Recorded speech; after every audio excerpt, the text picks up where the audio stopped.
Hi friends, எல்லோரும் எப்படி இருக்கீங்க? நல்லா இருக்கீங்களா? ஊர்லேருந்து வந்தாச்சுங்க. வந்த உடனேயுமே வீடு ஷிஃப்ட் பண்ணுற மாதிரி இருந்துச்சு. Video shift பண்ணிட்டோங்க.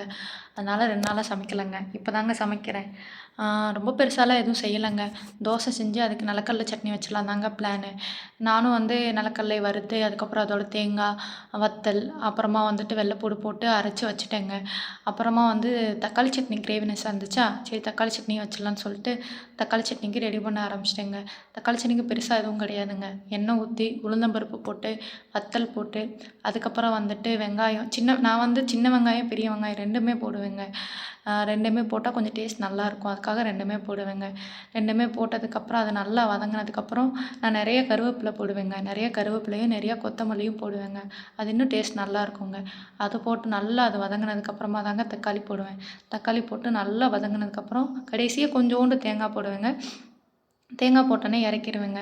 அதையும் அரைச்சாச்சுங்க. அரைச்சி வச்சதுக்கப்புறம் தோசை சுட்டு தோசைக்கு இந்த கடல சட்னியும் அப்புறமா தக்காளி சட்னியும் வச்சு சாப்பிட்டு பார்த்தேங்க.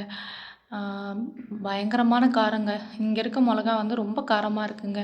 ஆனால் டேஸ்ட்டு சூப்பராக இருந்துச்சுங்க. ஓகேங்க, நெக்ஸ்ட் வீடியோ பார்க்கலாம். பாய்.